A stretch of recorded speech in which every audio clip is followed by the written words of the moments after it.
नमस्कार दोस्तों, आप अगर सब्सक्राइब न किए हों तो सब्सक्राइब कर लें और अगर अच्छा लगे क्लास तो आप लाइक ज़रूर किया करें और दोस्तों यारों को खूब बताएं, जितना बता सकते हैं अधिक से अधिक। हम लोग पढ़ रहे थे ह्रासमान और वर्धमान में कुछ न्यूमेरिकल लगाया गया था। आइए आज कुछ और न्यूमेरिकल लगा लेते हैं ह्रासमान और वर्धमान से संबंधित, ताकि और भी चीज़ें आपको समझ में आ जाए। थोड़ा बहुत समझ में आ गया है और भी समझ में आ जाए कि पूरा क्लियर हो जाए, उसके बाद हम लोग चैप्टर के न्यूमेरिकलों को सॉल्व करेंगे। इसमें कुछ न्यूमेरिकल चैप्टर के भी लगाए जा रहे हैं, उसी स्तर के प्रश्न। ठीक है, चलिए आइए देखा जाए। प्रश्न है,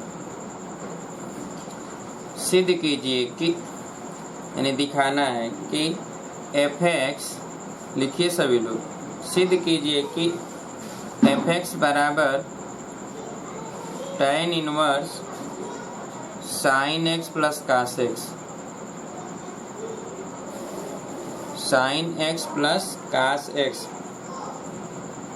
अंतराल 45 अंश व 90 अंश के बीच पर ह्रासमान है। ह्रासमान है, ये सिद्ध करना है। अच्छा, निरंतर ह्रासमान है, निरंतर ह्रासमान। अच्छा, एक चीज़ आप जानते हैं कि जब निरंतर ह्रासमान है तो आपको क्या प्रूव करना है, यानी सिद्ध ये करना है, आपको सिद्ध ये करना है, ठीक है, कि f(x) इज लेस देन 45 व 90 के बीच 0।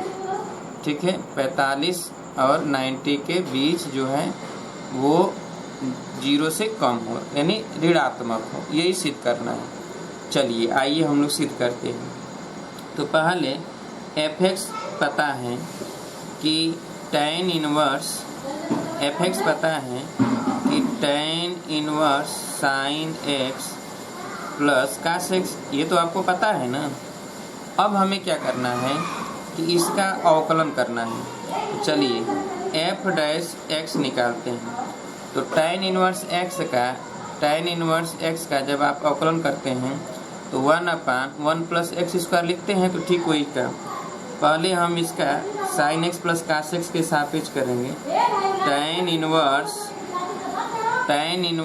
sin x plus cos x का पहले sin x plus cos x के सापेक्ष करेंगे और sin x plus cos x का x के सापेक्ष करेंगे।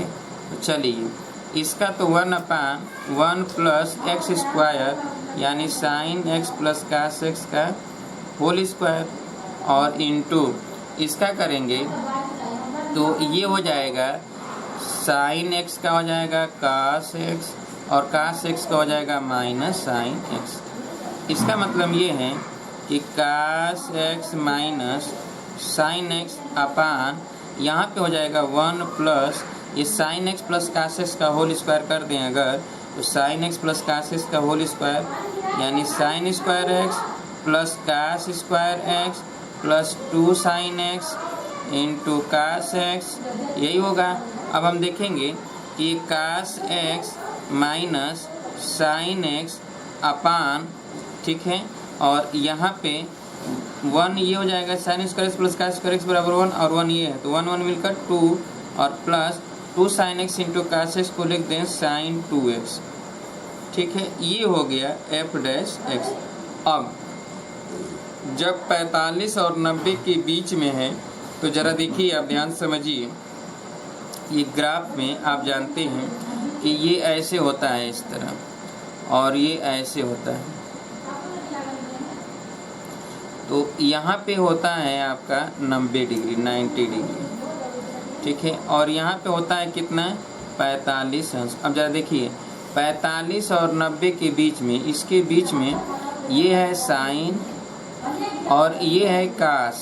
तो 45 और 90 के बीच में, 90 व 45 के बीच में देखें तो ये cos है और ये साइन है। साइन अधिक है और cos कम है। साइन का मान अधिक है और cos का मान कम, नीचे है ना ये y की वैल्यू, इसका मतलब ये है कि 45 व 90 के बीच में अगर थीटा होता है तो साइन थीटा अधिक होता है और कास थीटा कम होता है। जैसे अगर सपोज दैट आपसे कहा जाए कि साइन 55 अंश और कास 55 अंश में कौन बड़ा होगा, तो साइन 55 अंश बड़ा होगा और कास 55 अंश क्या होता है, छोटा होता है। क्लियर है। इसी तरह अगर ये 45 और 90 के बीच में नहीं बल्कि 0 और 45 के बीच में थीटा होता है, 0 और 45 के बीच में, तो देखिए ये साइन नीचे है, कास ऊपर है, कास का ग्राफ ऊपर है, तो कास अधिक होगा और साइन नीचे, यानी इस कंडीशन में साइन थीटा कम है और कास थीटा अधिक होता है। कब? जब 0 और 45 के बीच होता है तब, और 45 और 90 के बीच में होता है तब क्या होता है कि साइन थीटा बड़ा होता है और कास थीटा कम होता है। हम यहाँ पर देखेंगे कि अब 45 और 90 के बीच में दिया गया है रेंज, तो 45 और 90 के बीच में कौन बड़ा है, साइन या कास? तो साइन बड़ा है, ठीक है। और यहाँ 45 और 90 के बीच में है, तो जो भी वैल्यू अगर रखेंगे तो ये 2x साइन 2x की वैल्यू धनात्मक ही आएगा।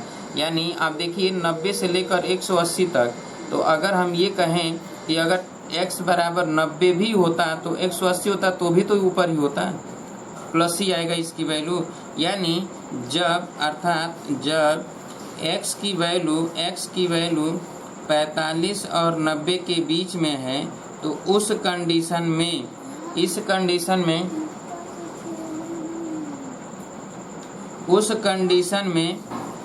45 और 90 अंश के बीच में होगा x, तो उस कंडीशन में हमें पता है कि साइन x बड़ा होगा और कास x क्या होगा, कास x छोटा होगा, ठीक है।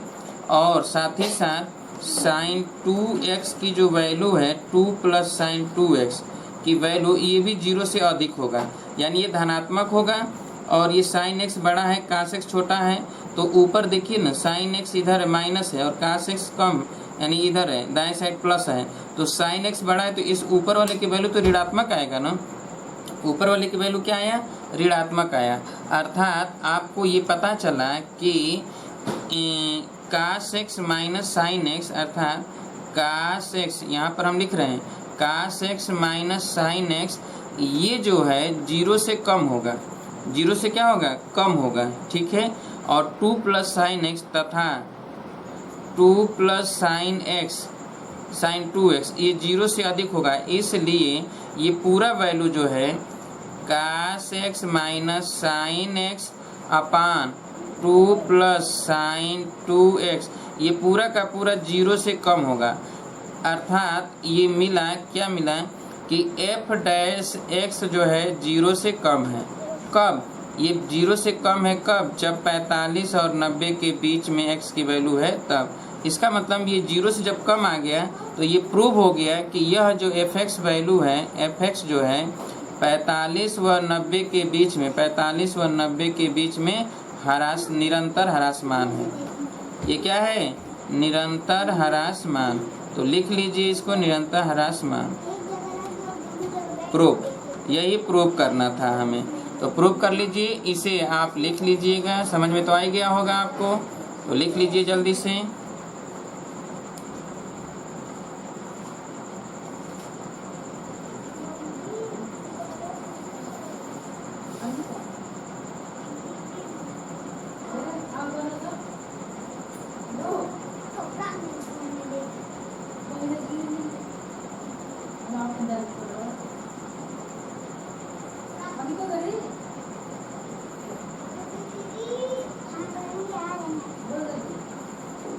लिख लीजिए, जल्दी से कर लीजिए।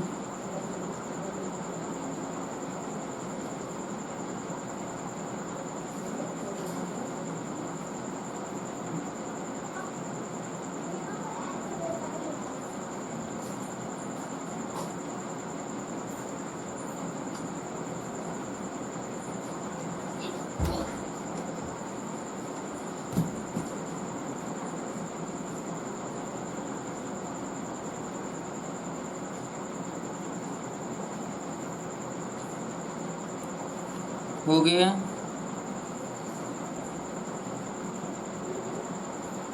चलिए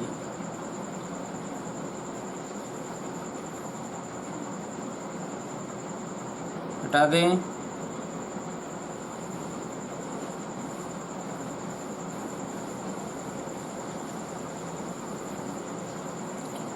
अब अगला नंबर लिखिए।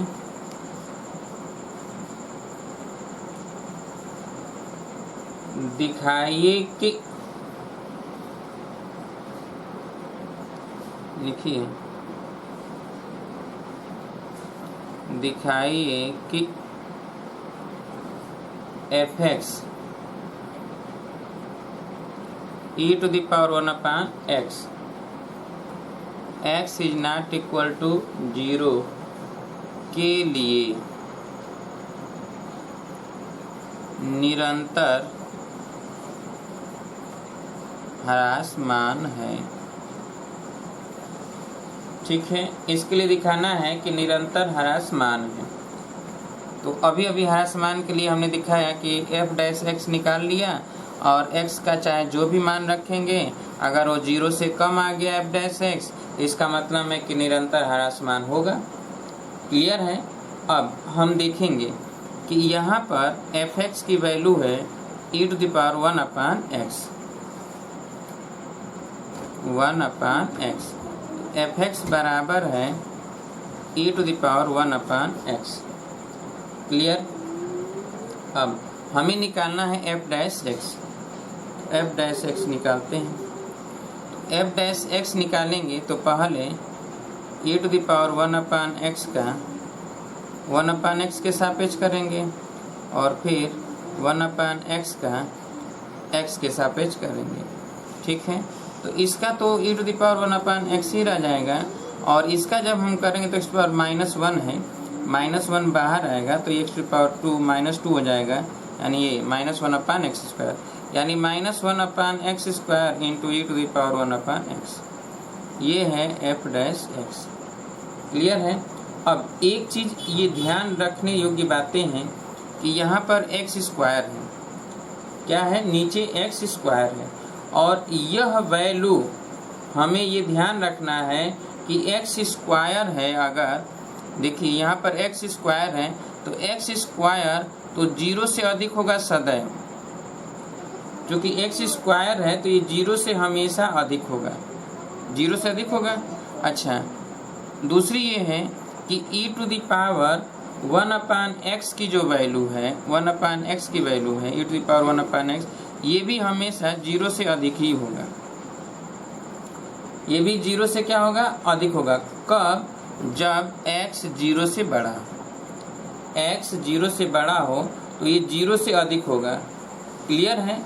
दूसरा ये है कि x², जब हम ये देखेंगे कि यदि x² यहाँ पर x² ये तो 0 से अधिक ही होगा।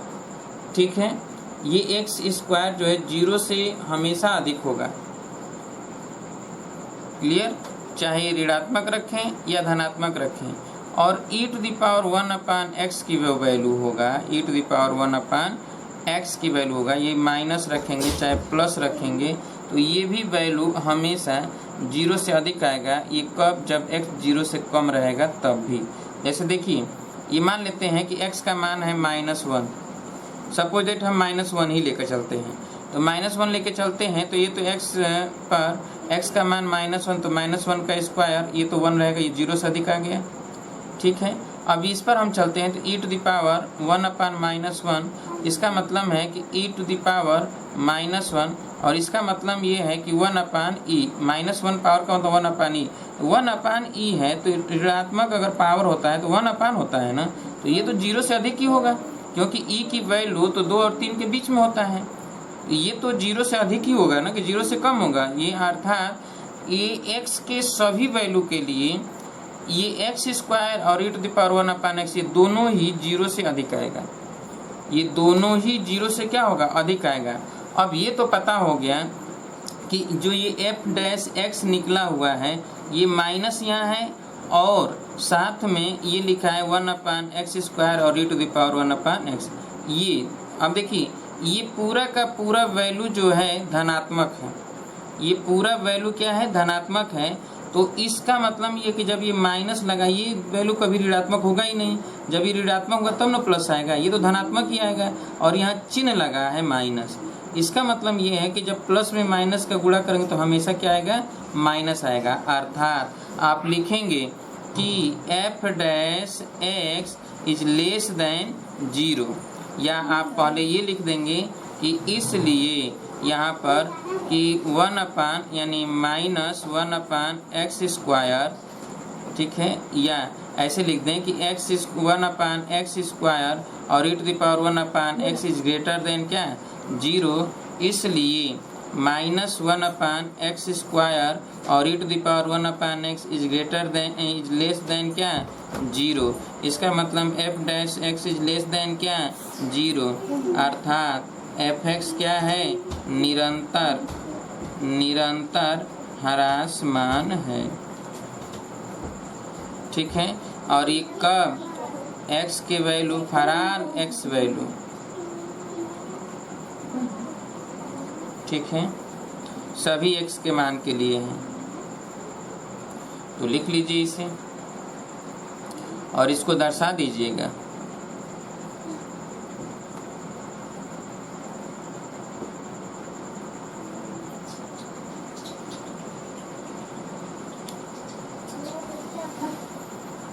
जल्दी से लिखिए।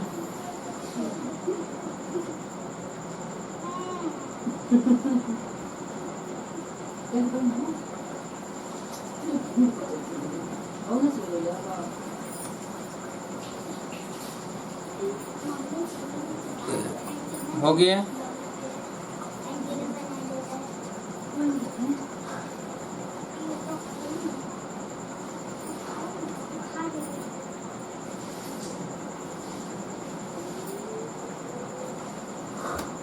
हो गया। चलिए अगला नंबर,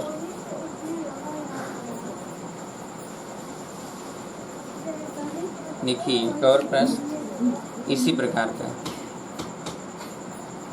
कि दिखाइए कि fx बराबर x - 1 और e⁻x+1 x is greater than 0 पर 0 के लिए निरंतर वर्धमान फलन है,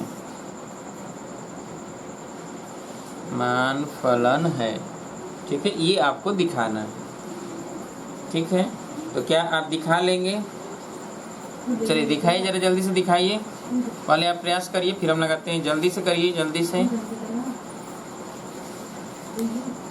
जल्दी से करिए।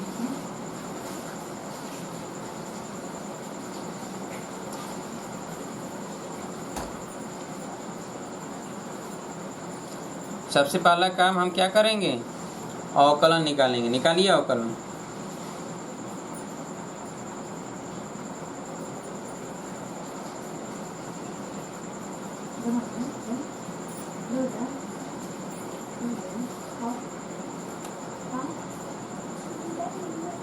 करिए करिए, जल्दी करिए।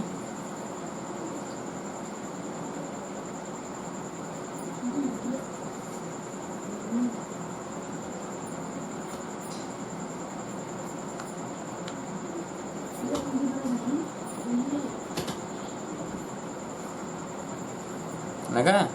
आइए देखिए, f डैश x निकालेंगे तो ये फर्स्ट फलन, ये सेकंड फलन, ठीक है।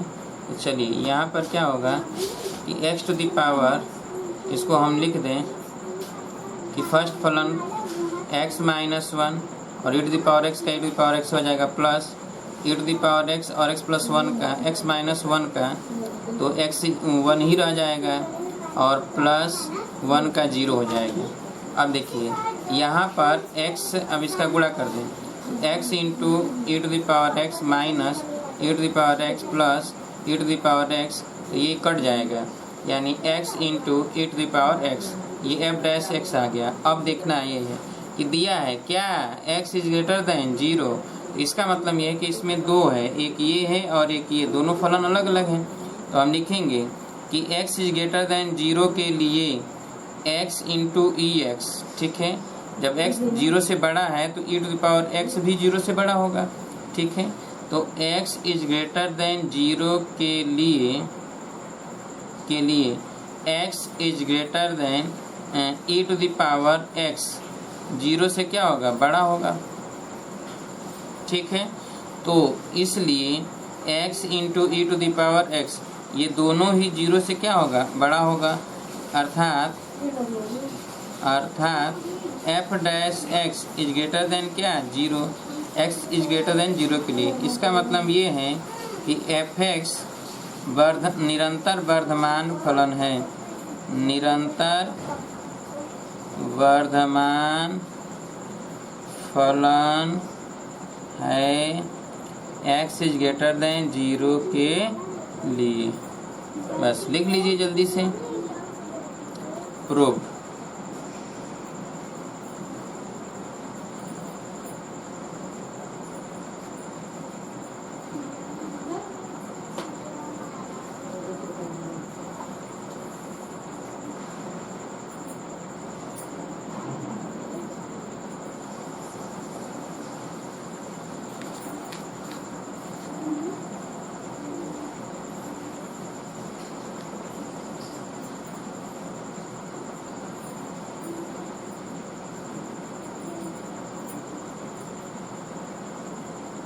हो गया।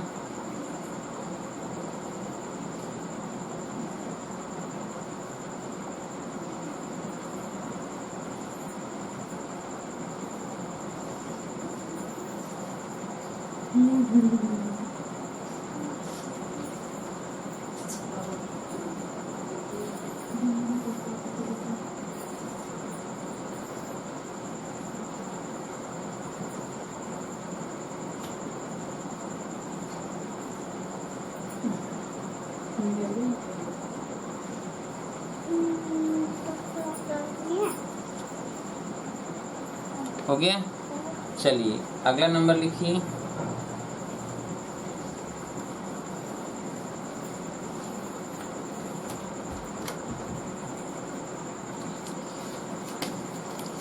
देखिए, उन अंतरालों को ज्ञात कीजिए। प्रश्न लिखिए, उन अंतरालों को ज्ञात कीजिए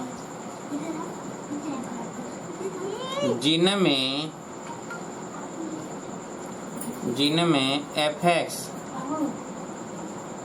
x/2 plus 2/x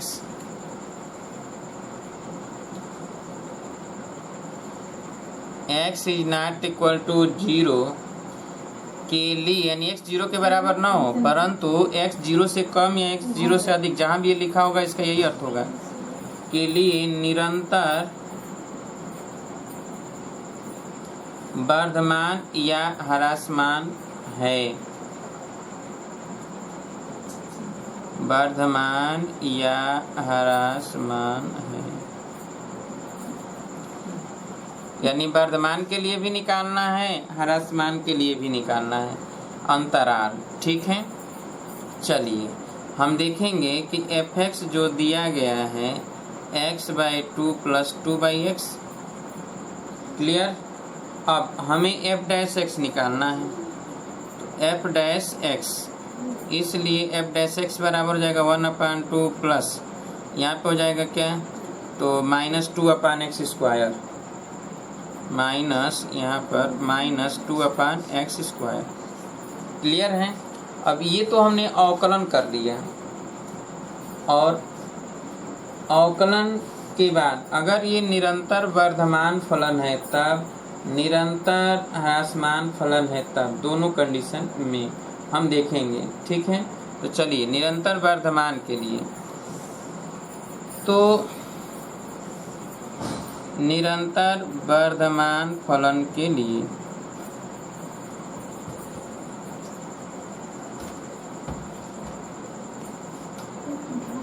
f'(x) is greater than 0, यानी 1/2 minus 2/x² is greater than 0, अर्थात x² minus 4/2x² is greater than 0। Clear है। अब हमें ये देखना है, ये ध्यान रखना है कि ये 0 से बड़ा है। अगर ये 0 से बड़ा है तो इसका मतलब ये है कि एक्स स्क्वायर -4 यानी x + 2 और x - 2 इज ग्रेटर देन 0 होगा, यानी ऊपर वाला 0 से बड़ा होगा। अब जब ये 0 से बड़ा है इसका मतलब ये धनात्मक होगा, ठीक है। यानी ये या तो ऋणात्मक होगा तो ये भी ऋणात्मक होगा, ये धनात्मक होगा तो ये भी धनात्मक होगा। दोनों कंडीशन होंगे तभी इसका गुणनफल प्लस आएगा, क्यों?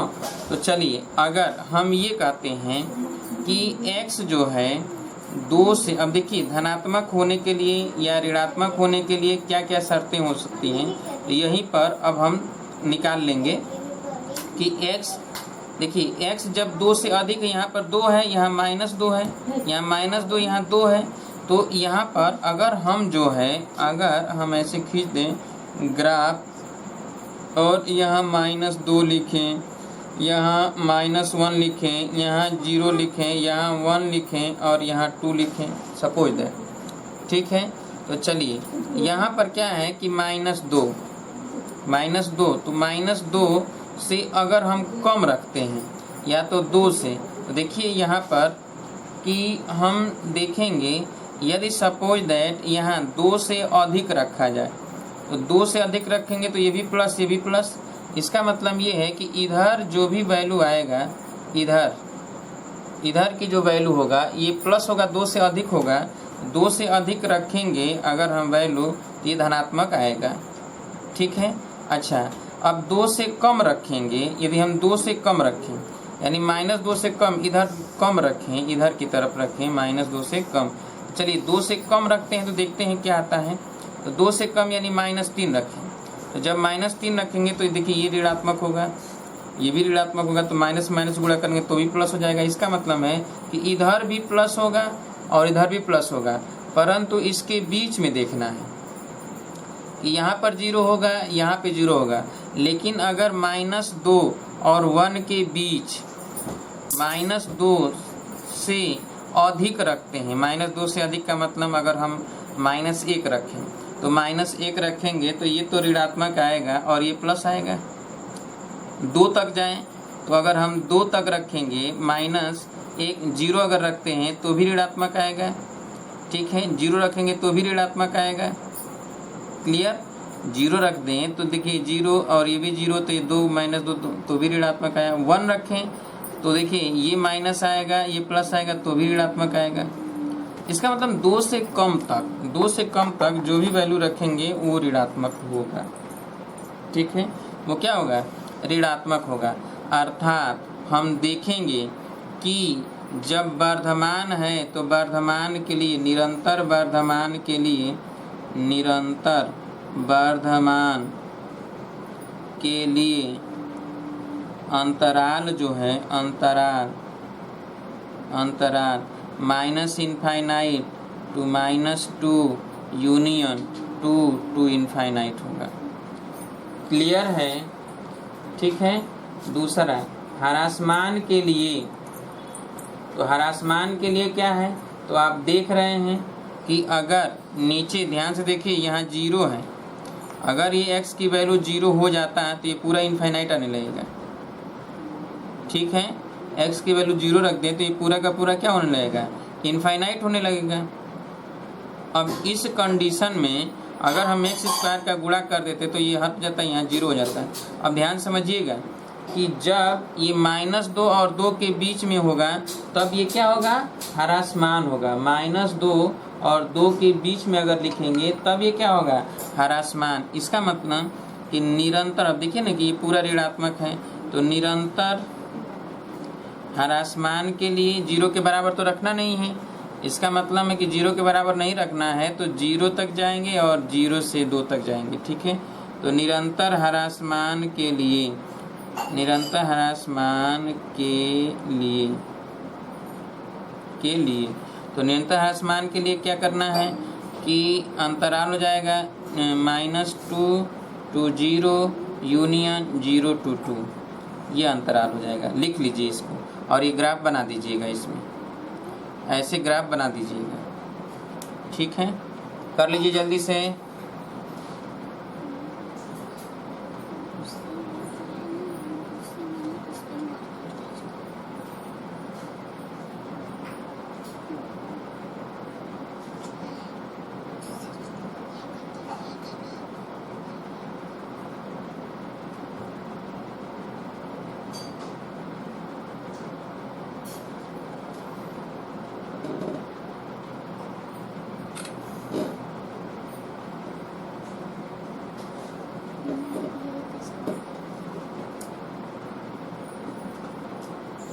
अगला नंबर देखा जाए। चलिए अगला नंबर देखते हैं। सिद्ध कीजिए कि, लिखिए प्रश्न सभी लोग, सिद्ध कीजिए कि सिद्ध कीजिए कि सिद्ध कीजिए कि f(x) बराबर e⁻3x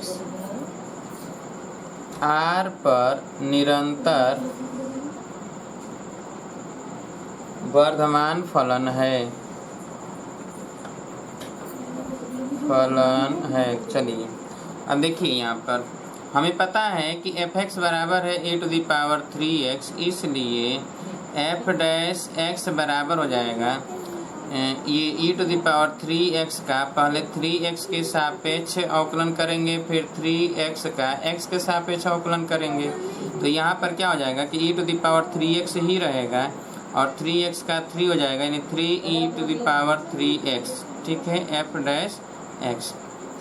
अब आप देखिए x की वैल्यू चाहे हम कुछ भी रखें रियल नंबर में, तो यहाँ पर ये लिख सकते हैं कि x की वैल्यू आप देख लीजिए। सपोज दैट मान लेते हैं e⁻3x है, x का मान अगर 0 से अधिक है तो ये 0 से अधिक होगा। क्लियर है क्यों? जैसे अगर सपोज दैट मान लिया जाए कि यह जो है x का मान है 2, तो ये e⁻3 × 2, तो ये तो 0 से अधिक आएगा। क्लियर है? कुछ भी रखें, 3 रखेंगे तो भी आएगा। यदि सपोज दैट अगर तथा e⁻3x इज ग्रेटर देन 0, कब? जब x is less then 0। x अगर 0 से अधिक होगा तो भी ये हम देखेंगे कि यह जो है हमेशा 0 से अधिक ही आएगा। जैसे e⁻, अगर मान लेते हैं कि -1 रखा जाए तो 3 × -1, तो ये क्या हो जाएगा कि यह 0 से अधिक होगा। क्यों? क्योंकि 1/e⁻3 होगा जो कि 0 से अधिक आएगा। 1 होगा ना e⁻3 जो 0 से अधिक आएगा। इसका मतलब कि ये दोनों के लिए और x बराबर 0 पर भी तो ये अधिक ही होगा। अर्थात इसलिए हम ये लिख सकते हैं कि 3e⁻3x is greater than 0 for all x real number, ठीक है। अर्थात f'(x) is greater than 0 for all x belong to real number. So यह निरंतर अर्थात निरंतर वर्धमान फलन है। निरंतर वर्धमान फलन है। तो लिख लीजिए जल्दी से इसे।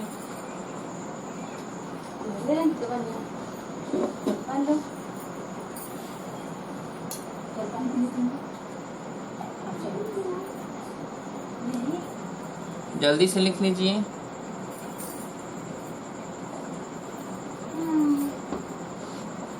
हो गया?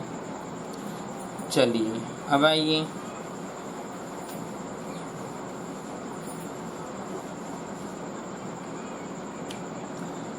सिद्ध कीजिए कि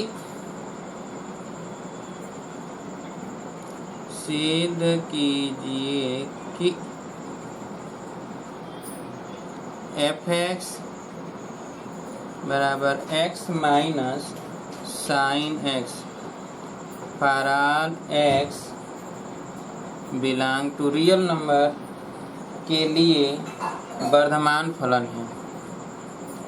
के लिए वर्धमान फलन है। तो चलिए यहाँ पर हम देखेंगे, सिद्ध करना है। तो हमें तो पता है कि एफ एक्स बराबर एक्स माइनस साइन एक्स, ठीक है। अब जब x माइनस साइन एक्स हो गया तो एफ डैश एक्स बराबर हो जाएगा, ये 1 माइनस साइन एक्स का हो जाएगा कास एक्स, साइन एक्स का क्या होगा कास एक्स हो जाएगा। अब देखिए कि फॉर एक्स सभी वैल्यू, एक्स के सभी वैल्यू के लिए हम इसे देखेंगे कि कास एक्स की वैल्यू जो है, जो ये कास एक्स की वैल्यू है, ठीक है। तो कास एक्स हमें तो पता है ना, हम जानते हैं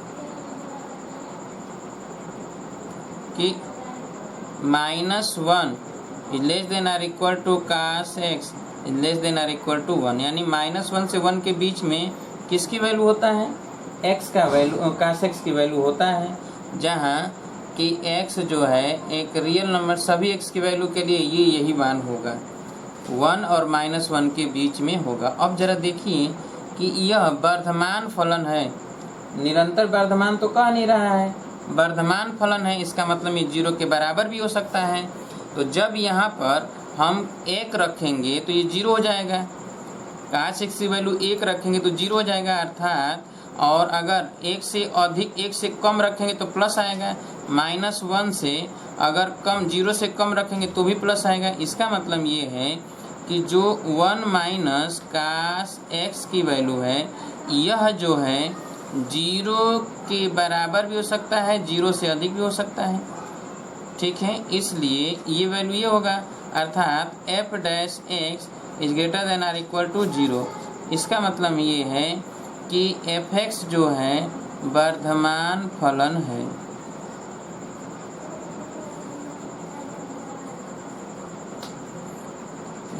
for x belong real number. जल्दी से करिए।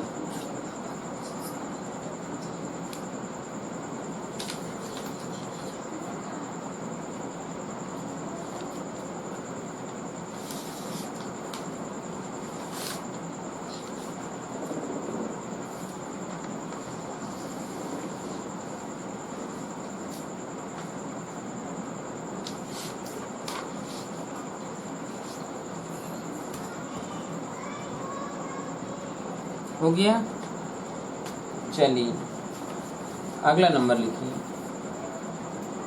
दिखाइए कि, हटा दें, अगला नंबर लिखिए।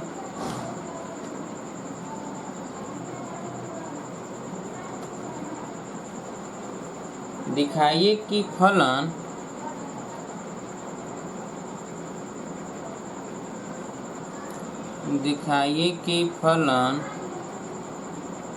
एफ एक्स बराबर x square minus x plus 1 अंतराल 0 1। देखिए, जब जैसे मान लेते हैं कि ये ऐसे होता है ए और बी, तो ये कहा जाता है बंद अंतराल, क्लोज इंटरवल, इसको कहते हैं क्लोज इंटरवल। इसका मतलब ये है कि जैसे अगर x जो है इसको बिलोंग करता हो, तो x जो है a से, यानी a के बराबर भी होगा, b के बराबर भी होगा, और a से लेकर b तक होगा। इसका अर्थ ये होता है। और जब x बिलोंग ऐसे लिख दिया जाए, ये छोटे ब्रैकेट में बंद कर दिया जाता है, तो इसको कहा जाता है ओपन इंटरवल, ओपन इंटरवल, ठीक है। इसका मतलब ये होता है कि यह जो है x a के बराबर नहीं होता है, a से अधिक होगा, और b से कम, b के बराबर नहीं होगा, ठीक है। इसी चीज़ को, जो ये ओपन इंटरवल लिखा है, इसी चीज़ को ऐसे करके लिख देता है a और b, तो ये भी ओपन इंटरवल कहलाता है। यानी यही चीज़ ये है जो कि यहाँ लिखा गया है। क्लियर है? आई बात समझ में? ठीक है। तो चलिए, यानी a और b के बराबर नहीं है, a से यानी 0 से के बराबर नहीं है, 1 के बराबर नहीं है, 0 से अधिक है, 1 से कम है। इसका अर्थ ये है। चलिए अब आप समझिए यहाँ पे, तो यह जो है अंतराल इतने के लिए न तो वर्धमान है और न ह्रासमान है, न वर्धमान है और न ही ह्रासमान है। चलिए देखा जाए, इसका मतलब ये है कि हम देखेंगे कि f डैश एक्स की वैल्यू निकालेंगे। क्या निकालेंगे? f dash x.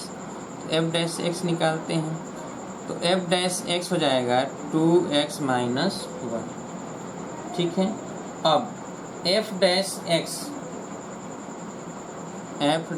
एक्स यदि वर्धमान फलन है, सपोज दैट यदि वर्धमान फलन है तो इसका मतलब ये 0 होगा। 0 के बराबर भी हो सकता है, 0 से अधिक भी हो सकता है। कब? वर्धमान फलन के लिए। ठीक है, तो अगर ये वर्धमान फलन है तो ये है, इसका मतलब ये है कि 2x minus 1 is greater than or equal to 0, यानी 2x is greater than or equal to 1, x is greater than or equal to 1/2। Clear है? यानी 1/2 से अधिक या 1/2 के बराबर है तो वर्धमान फलन है। ठीक है, और अगर यह जो है यानी 1/2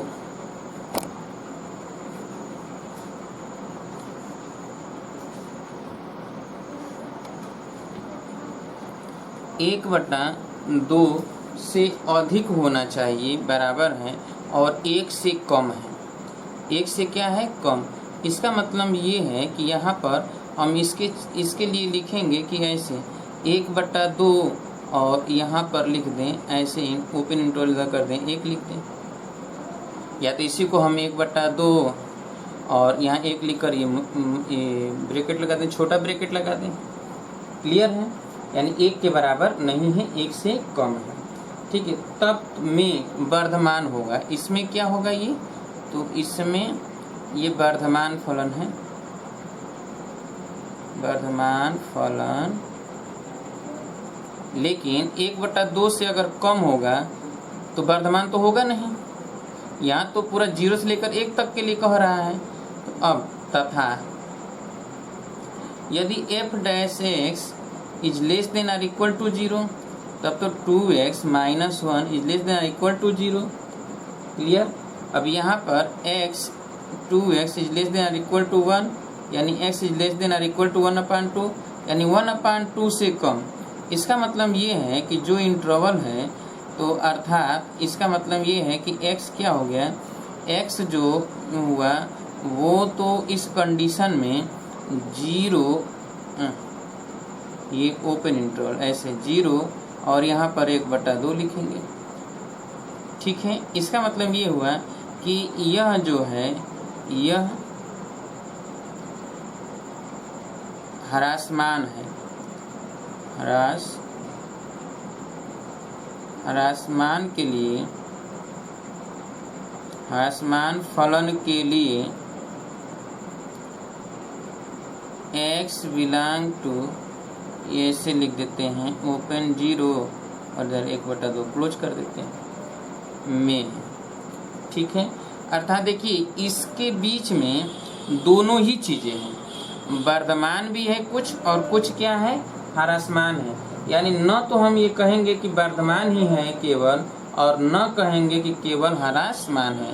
इसलिए जब दोनों ही चीजें मिल गया तो हम ये कहेंगे कि 0 से 1 के बीच में f(x) न वर्धमान फलन है, न वर्धमान है और न ह्रासमान है। लिख लीजिए इसे, क्योंकि ये दोनों ही मिल गया उसी के बीच में। अगर कोई एक ही मिलता तब हम कह देते कि वर्धमान ही है। जब दोनों ही मिल जाता है तो कहते हैं न तो वर्धमान है और न ह्रासमान है। और अगर अंतराल कहता लिखने के लिए वर्धमान और ह्रासमान का इसके बीच में, तो वर्धमान के लिए ये लिखा जाता है, ह्रासमान के लिए ये लिखा जाता है। ठीक है, जल्दी से सॉल्व कर लीजिए इसे।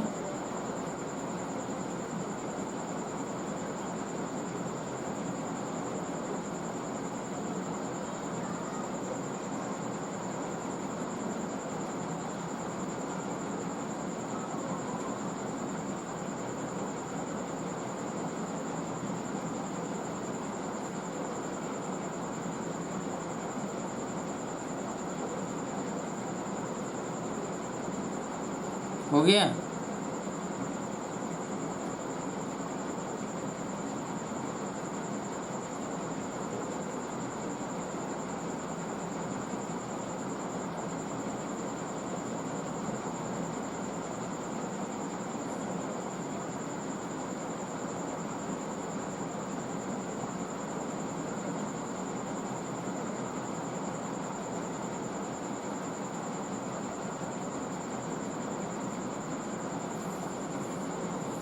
हो गया। चलिए आगे देखा जाए। एक और प्रश्न लिखिए। फलन f(x) बराबर 2x³ minus 15x² plus 36x plus 6 के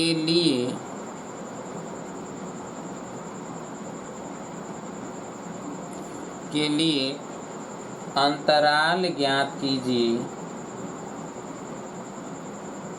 अंतराल ज्ञात कीजिए जिनमें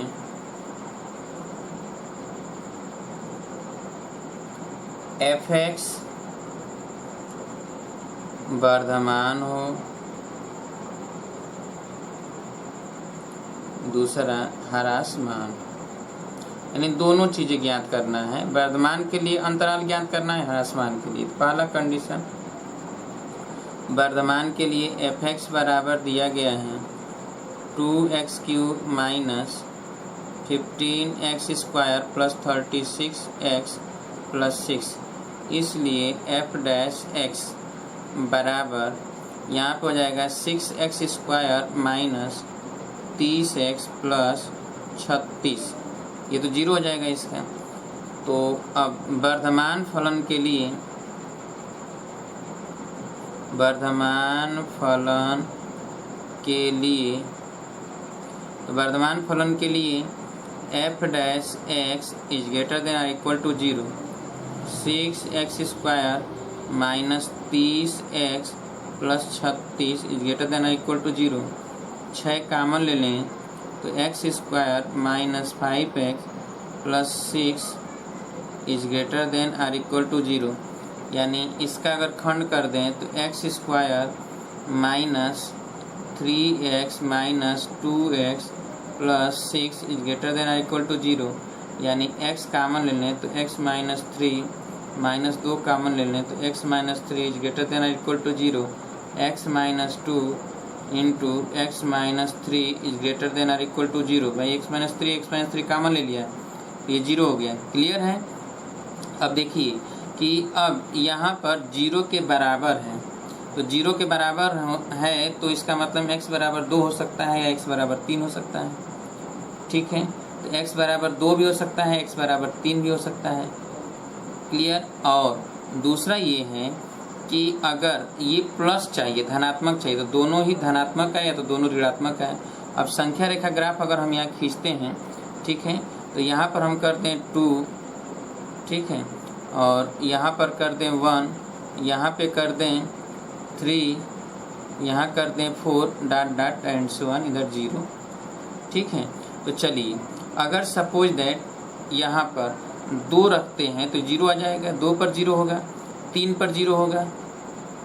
चलिए 2 और 3 के बीच में अगर कोई भी वैल्यू रखते हैं, 2 और 3 के बीच में कोई भी वैल्यू 2.5 रखते हैं अगर, तो ये प्लस आएगा, ये माइनस आएगा, तो ऋणात्मक होगा। यानी 2 और 3 के बीच में ये वैल्यू ऋणात्मक होगा, ये ऐसे होगा माइनस, 2 और 3 के बीच में ऋणात्मक होगा। अच्छा, अब 2 से कम अगर है, ठीक है, 2 से कम है, सपोज दैट मान लेते हैं कि 2 से कम 1 है, 1 अगर रख दें यहाँ पर तो -1 -2 धनात्मक आएगा।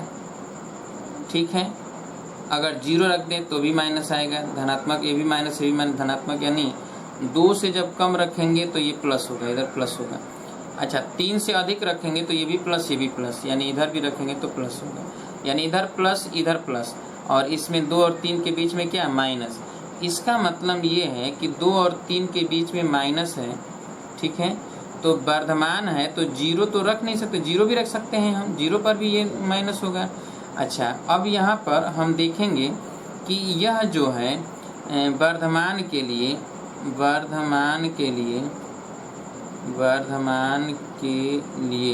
तो वर्धमान के लिए ये क्या हो सकता है, अंतराल। वर्धमान के लिए अंतराल क्या होगा, तो माइनस इनफाइनाइट से 2 तक, माइनस इनफाइनाइट से 2 तक, ठीक है, यूनियन और 3 से इनफाइनाइट तक, 3 से इनफाइनाइट तक, और क्लोज इंटरवल रहेगा, याद रखिएगा इस चीज़ को, ठीक है। अब इनफाइनाइट तो कोई संख्या होता नहीं तो इधर ओपन कर सकते हैं, इधर भी ओपन कर सकते हैं, लेकिन इधर क्लोज। अच्छा, अब ह्रासमान के लिए अगर कहा जाए तो ह्रासमान कहाँ पे होगा, तो 2 और 3 के बीच में होगा, क्योंकि 2 और 3 के बीच में होता है। दूसरा लिखें तो ह्रासमान के लिए जब ये बन गया तो हम यही दिखा देते हैं, ह्रासमान के लिए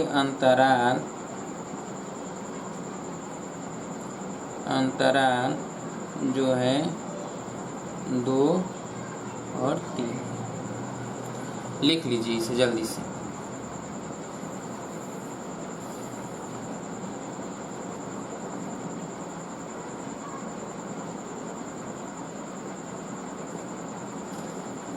अब उम्मीद है कि आप सभी लोगों को समझ में आ गया होगा कि कैसे सॉल्व हो रहा है वर्धमान अथवा ह्रासमान फलन के लिए। क्यों आ गया है समझ में सभी लोगों को? सबको आया समझ में? यदि सभी को समझ में आ गया तो आज आप सभी लोग व्हाट्सएप पर ज़रूर लिखकर भेज दीजिए कि हाँ समझ में आ गया है, ठीक है। कल से हम शुरू करेंगे 6.2 का न्यूमेरिकल, 6.2 का न्यूमेरिकल, ठीक है। आपके 6.2 NCERT का न्यूमेरिकल बताएंगे कल से, ठीक है। तो जो भी प्रश्न होंगे उन सभी एक एक प्रश्नों को हम सॉल्व करेंगे, और बेहतर ये होगा कि आप अगर सॉल्व कर लेते हैं तो ज़्यादा सही रहेगा, कि कुछ अगर आप सॉल्व किए रहेंगे तो जब हम बताएंगे तो आपको समझ में अच्छी तरह से आएगा, ठीक है। कल मुलाकात होगी, तब तक के लिए नमस्कार दोस्तों।